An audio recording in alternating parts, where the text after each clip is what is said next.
What is up, guys? It's the Sound Alchemist, and we're ready to answer your questions before something else happens in this crazy year. I'm the Sound Alchemist. I'm Gershwan. We're back at it in another episode of For the Greater. This is a video series where we answer the questions left by you, the viewer. If you have a question for us, please comment down below. Put question in front of your question because we get to those questions first. And that is what Ty Shingleton did. He asks, when are we going to see some Tau Astartes? Actually, if you check out our 40 facts on Tau Astartes, I'll link it at the top or I'll link it down in the description. But I've already created a video of the possibility of the Tau actually creating Astartes. Space Marines. Mm-hmm. I think it's gonna happen eventually, right? They have to go from manipulating AI to manipulating biology. It would make sense, but I feel like their thing is technology, and I don't think GW would want to branch them out that way, unless it's through a supplemental faction, like a subspecies of Kroot or something like that. Because that is kind of what the Kroot do. They use like genetics and like biology to mutate themselves into a stronger organism generations later. Yeah. I actually do agree with you then that like GW wouldn't want to make Fire Warriors Space Marines or like augmented Fire Warriors. Because when you think about it, an augmented Tau is just a Tau in a battle suit. Yeah, with bionics. Yeah, they're bigger, stronger, faster, more firepower, which is essentially what a human is to a Space Marine. Yeah, I do see another possibility too of like the Tau having like a actual Space Marine homeworld become part of the Tau Empire, just because we've seen it have like Chaos can corrupt, the Xenos can corrupt Death Watch, so like I think the possibility of having a Space Marine that's a human that has become a Space Marine side with the Tau Empire is very, very unlikely, but it's not impossible. Yeah, it's like if the Guevases can do it, maybe there could be a small faction of Space Marines. Yeah, not to mention like during the Bad App War, like all of those secessionists were tricked into fighting the Imperium. So why wouldn't like a water caste be able to trick a chapter into fighting the Inquisition?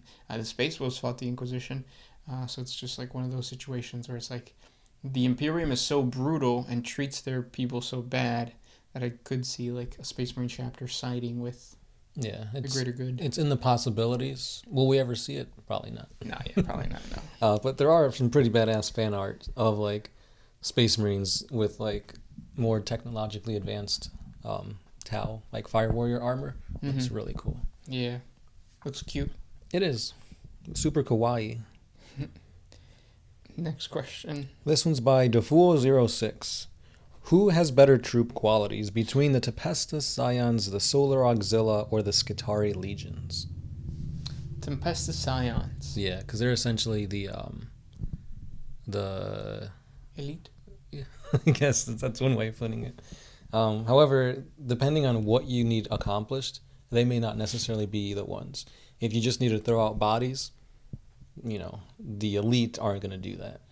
Yeah, because they're elite, they're treated a whole lot better. Kind of like in any special forces. Like the special forces within even the branches of the military are treated better. Better weapons. Like Navy SEALs are going to be better treated than just a regular Navyman.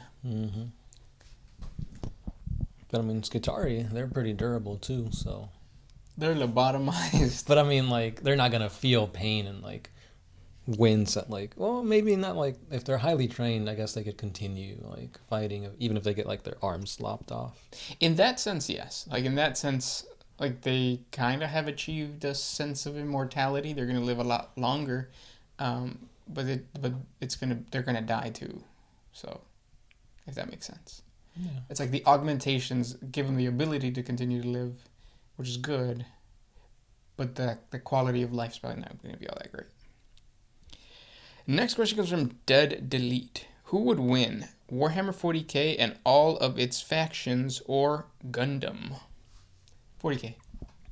Yeah, Gundam, as cool as it is, I don't think, because it's usually like there's just a few of them, or if it's not a few of them, it's those like generic like Zaku or whatever, and they're not gonna be able to overcome the weaponry of Space Marines or the bodies of Imperial Guard. So yeah, 40K. Yeah. Next question. This one's by Adonis H. Ooh, I got a burp. Excuse me. Adonis H. Auxillo. Since the warp creates entities for each thought of the galaxy, and most of the galaxy hates demons and the chaos gods, shouldn't the warp be full of demons or entities who like to hunt other demons or entities? Not necessarily.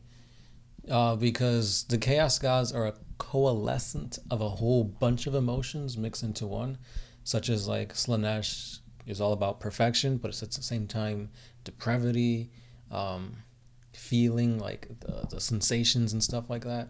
So it's not just a single thought that becomes a thing. But yeah, there are other demons that would fight demons. You've got the vampires, and there's other entities in the warp that aren't just chaos. So. Yep. Even when you deal with like the big entities, they kill each other. Yeah. Slanesh and Khorne are constantly fighting each other. Mm-hmm. They're the biggest rivals, I think, surprisingly. Because I would feel like Khorne would fight more with Tzeentch. Yeah, that would make sense. But yeah, the Slanesh and Khorne really hate each other. Mm-hmm. But you would be right if this was a bunch of years back, because that's exactly what Malao was about. Yeah, the renegade god. Yeah, chaos fighting chaos. And I know people are like, they have a soft spot for Malao. I have one up here. But I don't know. I'm glad they got rid of him. Oh, really? Yeah, I don't feel like it fits. It kind of makes the chaos gods less unified in a weird way. Yeah, it's like if chaos is a wheel, he'd be like a square part in the wheel. I don't know. Yeah, it just doesn't fit. The art for him looks cool. Yeah. Next question is from Levi Jenkins. I apologize if this has been asked already. Thoughts on the Beast Arises series, and if that has been asked, then what porn star would be a chaos god? Bridget B, hands down. Bridget B will be Slanesh for sure. And what do I think of The Beast Arises? I'm not done with the series. I know what happens at the end, and I don't like what happens at the end. Spoiler alert, the Imperial Fist chapter goes away. And obviously the Beast doesn't live. It seems okay so far. I feel like Bridget B should have her own movie called The Beast Arises. There you go. The Beast Arises. Oh. Yeah. Next question. This one's by Twitty700. What would happen if there were two emperors of mankind? There kind of is, if you believe the whole theory of like you have the corpse emperor that's like sitting on the throne decaying, and then you have the god emperor, which is becoming a chaos god in the warp. I wonder what that would do. Like, once the Emperor becomes a god in the warp, I wonder what that would do to all the Chaos Space Marines who keep calling the Emperor a false Emperor. Because, like, they're calling him a false Emperor, but then all of a sudden he has the same powers than the patrons that the Chaos Gods or the Chaos Space Marines just pledged to. And it's just one of those moments where it's like, oh, shit. I should have just waited. Yeah. I could have been with this guy. But I still don't think they would have sided with him, because if they hated him in life, I think they'll still hate him even as a god. Yeah, probably. Yeah. But if that does happen, hopefully it splits the Imperium into like worshippers of the God Emperor and worshippers of the Carrion Emperor. The phrase that Fabius Bile said to the Custodes, I think that's just a cool like title, like the lapdogs of the Corpse Emperor or the Carrion Emperor. That sounds cool. Pues, a ver qué pasa. Next question comes from Gideon Kreider. We haven't heard from you in a while. What do you think of the theory that the warp ghosts of the Eye of Terror are fallen Grey Knights from the future? Or that the warp ghosts... I thought we already knew who the warp ghosts were. I thought they were like... we know what successor chapter they are. I need to read up on the warp ghost story again. I know I just did the 40 Facts video like a month ago, but I already forgot what their deal is. Do you remember? They're spooky. Spooky skeletons. They're supposed to be like the transports, right? They're supposed to transport big fleets from. Essentially, yeah. Yeah, I mean, that doesn't really say that they're green. I mean, nothing about that says that they're Grey Knights. Next question. This one's by Defool06. Which is more technologically advanced, the AdMech or the Chaos Dark Mechanicum?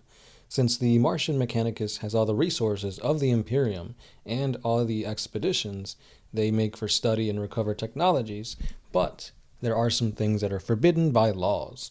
So, would the Chaos Dark Mechanicus be free to do whatever they want, and as such, be more advanced in that way? So I think the Dark Mechanicus falls under the same problem that any Chaos entity does, or any Chaos organization. They don't have the unity that non-Chaos people have. Mm-hmm. They're trying to kill each other. The Dark Mechanicus has so many factions.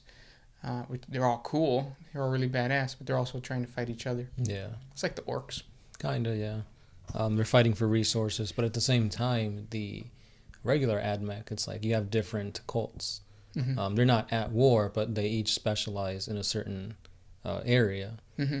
And the whole thing about the STCs, that's another thing. It's like whoever gets their hands on an STC is going to bolster their technology astronomically.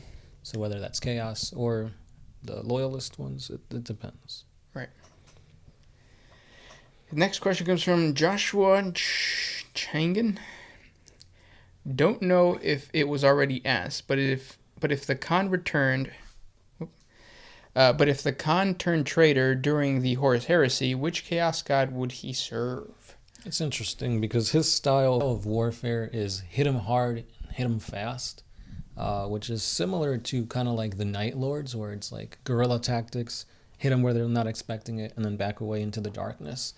But I don't think he would be under any Chaos God. I think he'd still be undivided. Same here. I think the same thing. Yeah, and not just that, because if you have any two factions that are allied with a certain god, I don't think that's going to happen.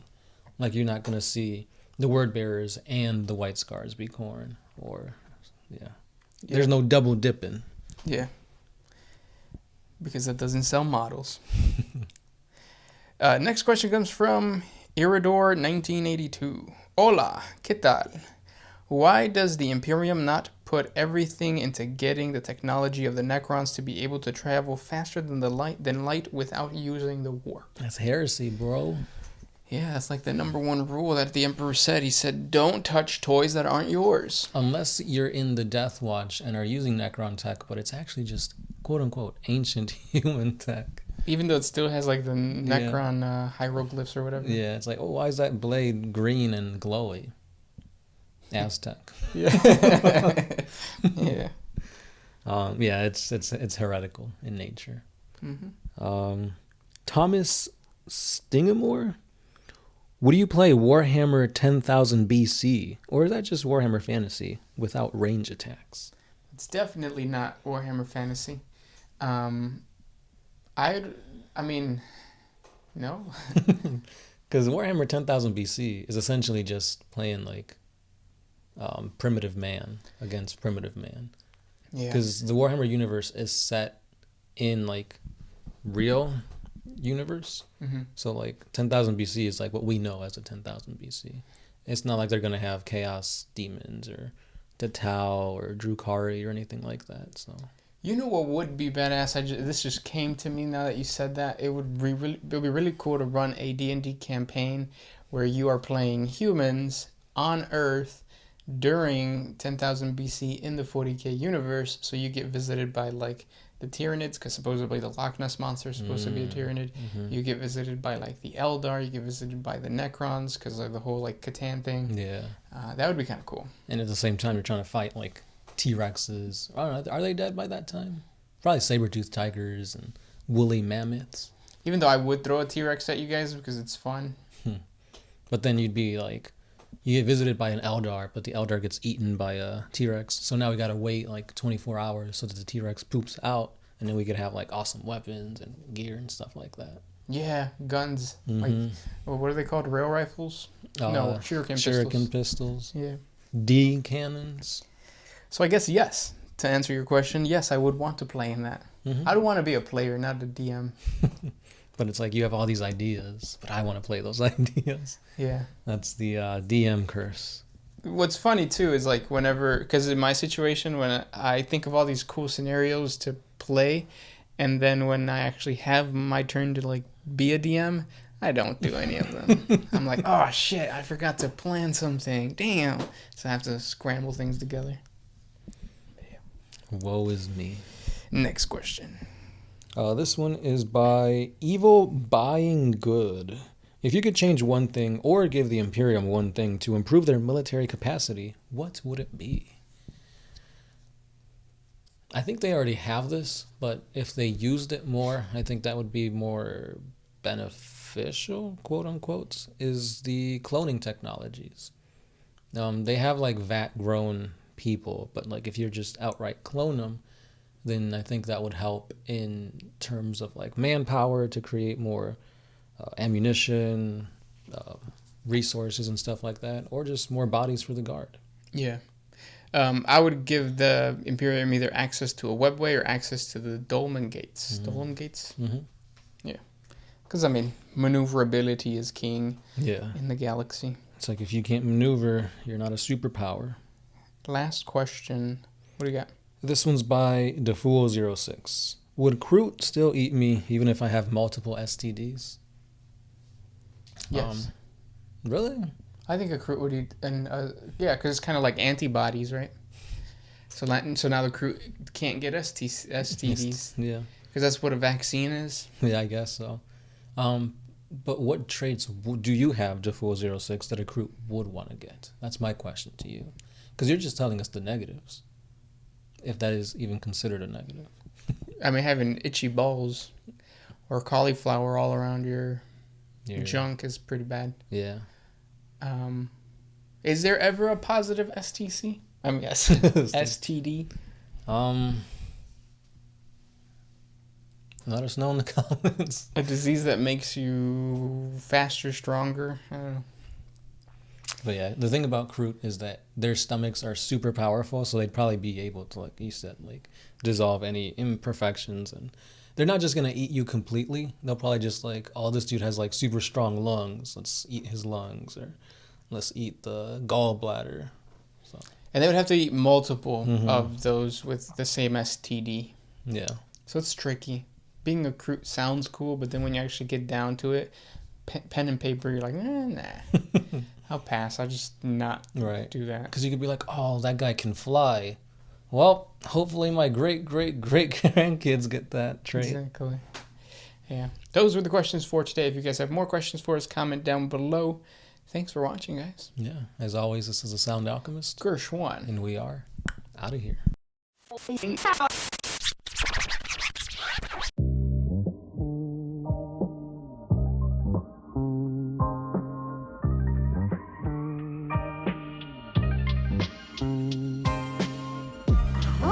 used to put my freedom first in any situation.